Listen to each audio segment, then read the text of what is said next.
Good morning, students. This is your YouTube channel. This is your familiar channel. This is your study channel, and this channel is helpful to your study and it increase your confidence level.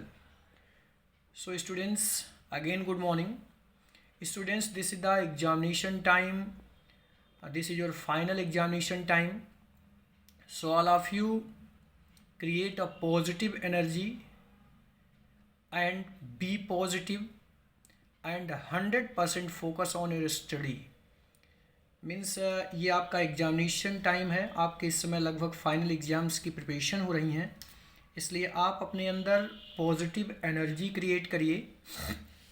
Positive energy create करने के साथ साथ ही अपने को आप 100% study पर focus करिए और हर टॉपिक को, हर कॉन्सेप्ट को प्रॉपरली अंडरस्टैंड करिए, जिससे आप एग्जामिनेशंस में बेटर मार्क्स गेन करिए और अपने क्लास में बेटर पोजीशंस को गेन करिए। Okay, so all of you take care. Today I will discuss the some revision MCQ questions, means short multiple choice questions. So all of you see and try to understand these questions. The students' first question is that which of the following is not a process of halogenation of alkenes? यानी वो कौन सी इसमें से process है जो कि alkenes की halogenation की प्रोसेस नहीं है।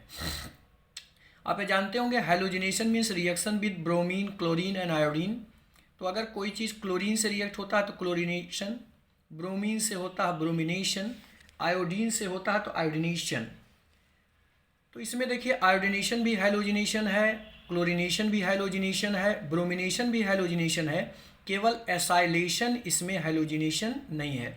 क्योंकि एसाइलेशन का मतलब किसी भी एरोमेटिक कंपाउंड का हम एसिटाइल क्लोराइड या एथेनॉइल एनहाइड्राइड से AlCl3 के प्रेजेंस में जब रिएक्शन कराते हैं तो वो एसाइलेशन होता है। तो एसाइलेशन हैलोजिनेशन नहीं होता है। So your option B is the correct. Okay, the second question that is which of the following reaction is used to increase the length of carbon chain?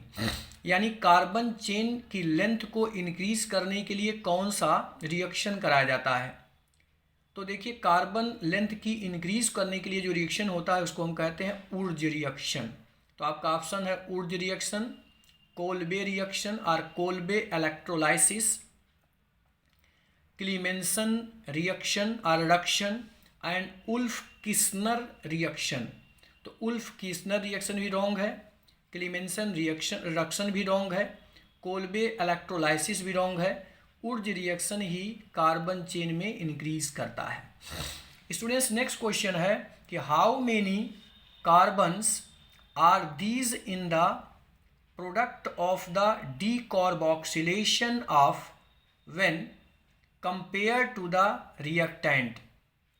यानी जब डीकार्बोक्सिलेशन रिएक्शन होता है तो उसके बाद जो प्रोडक्ट बनता है उसके कार्बन में और रिएक्टेंट के कार्बन में अगर कंपेयर किया जाए तो कार्बन की नंबर में क्या चेंजिंग होती है?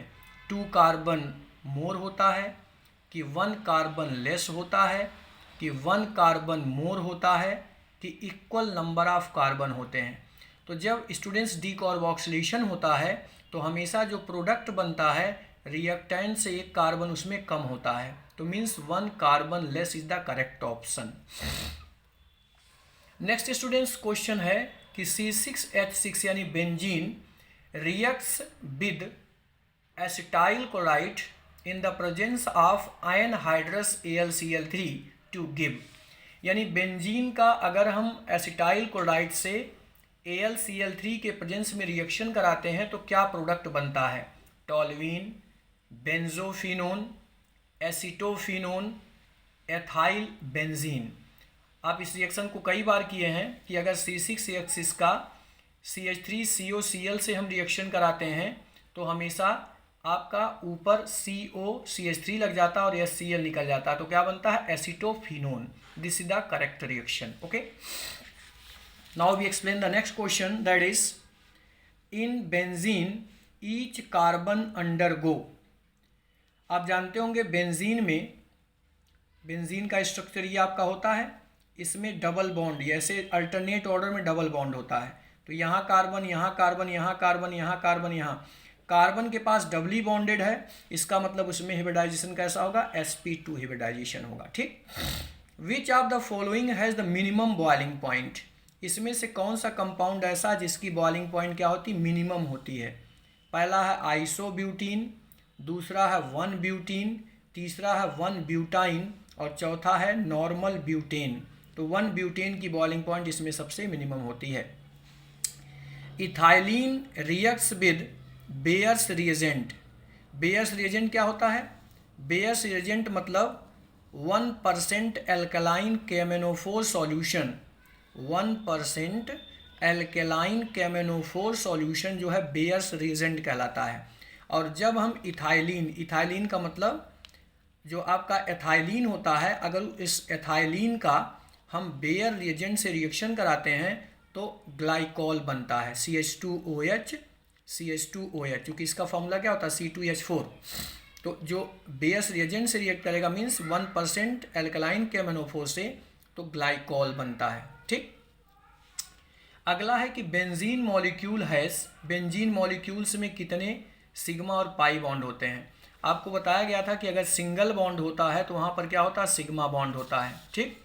अगर डबल बॉन्ड होता तो वहाँ पर एक सिग्मा और एक पाई बॉन्ड बनता है। ठीक।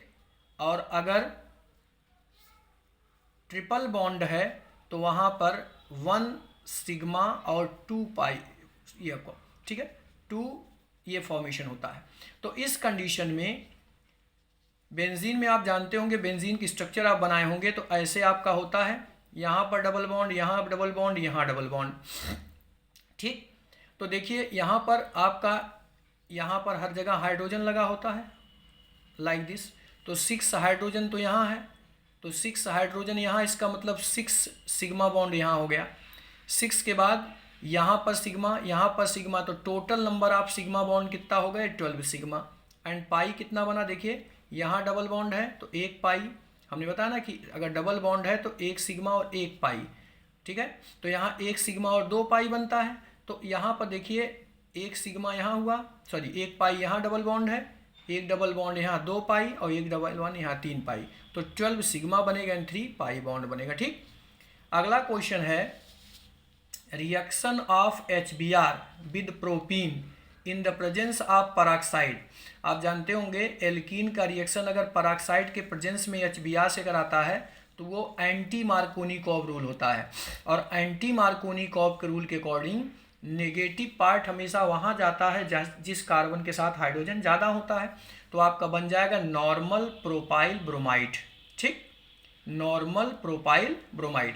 और अगर यही पराक्साइड नहीं होता तो 2 नंबर पे आ जाता, तब आपका 2 बन जाता 2 ब्रोमो प्रोपेन। ठीक, तो ये नॉर्मल प्रोपाइल ब्रोमाइड बनेगा जब पराक्साइड के होगा एंटी मार्कोनिकॉव के रूल के according.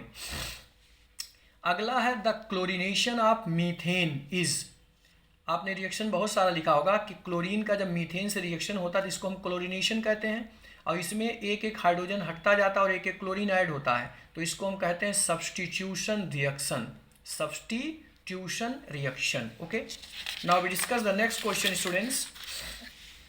This question that is which of the following undergo electrophilic substitution reaction faster than C6H6। C6H6 से कौन फास्टर इलेक्ट्रोफिलिक रिएक्शन देगा? तो आपका है फिनॉल, क्लोरोबेंजीन, इसके बाद nitrobenzene and none of these. तो फिनॉल जो है इससे फास्टर रिएक्शन देगा। अगला है anti Markovnikov addition of HBr is not observed इन।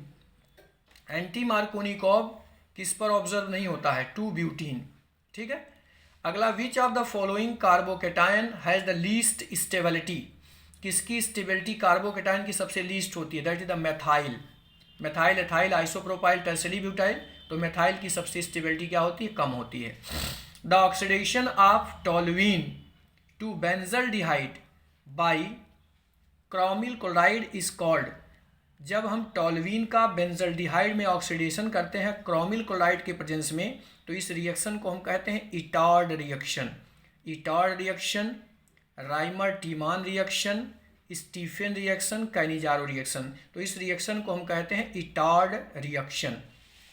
ठीक, अगर हम 0.15 of an organic compound gave 0.1 gram of AgBr by Carius method, the percentage of bromine is, आप जानते होंगे ब्रोमीन का परसेंट निकालने का फॉर्मूला होता है कि Br percentage equal to 80 divided by 188 into mass of AgBr divided by mass of organic compound into 100। तो इस फार्मूला पर अगर पुटअप करेंगे तो आपका आएगा value 33.04। Again listen formula, bromine percentage, हमने बताया कि ब्रोमीन परसेंटेज इक्वल टू होता है 80 divided by 188 into mass of AgBr mass of organic compound into 100। तो मास ऑफ AgBr आपको क्वेश्चन दिया कितना 0.15, तो यहाँ 0.12 हो जाएगा, और मास ऑफ ऑर्गेनिक कंपाउंड 0.15 दिया है तो यहाँ 0.15 हो जाएगा।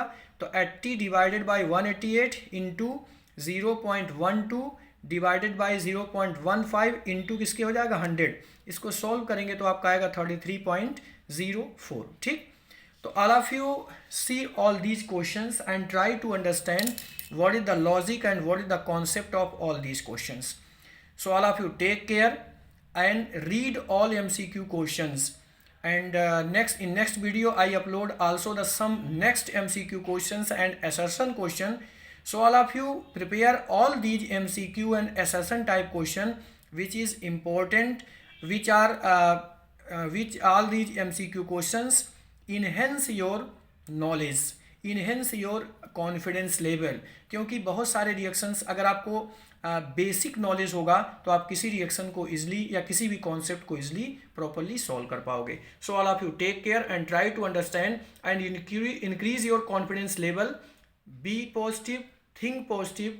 If you be positive and think positive, then you will get a good mark in your examination and in your all examinations, and in all field you will succeed if your confidence is high and your energy will be high. अगर आपकी energy high होगी, आपकी thinking positive होगी, आपकी अंदर की energy creativity positive होगी, और आप 100% अपने को स्टडी पर फोकस करोगे, तो डेफिनेटली आप हर फील्ड में, एग्जामिनेशन में, लाइफ की फील्ड में, एवरी फील्ड में आप अपने को हाई लेवल पर पाओगे। So all of you take care, try to understand. Good bye students, bye bye.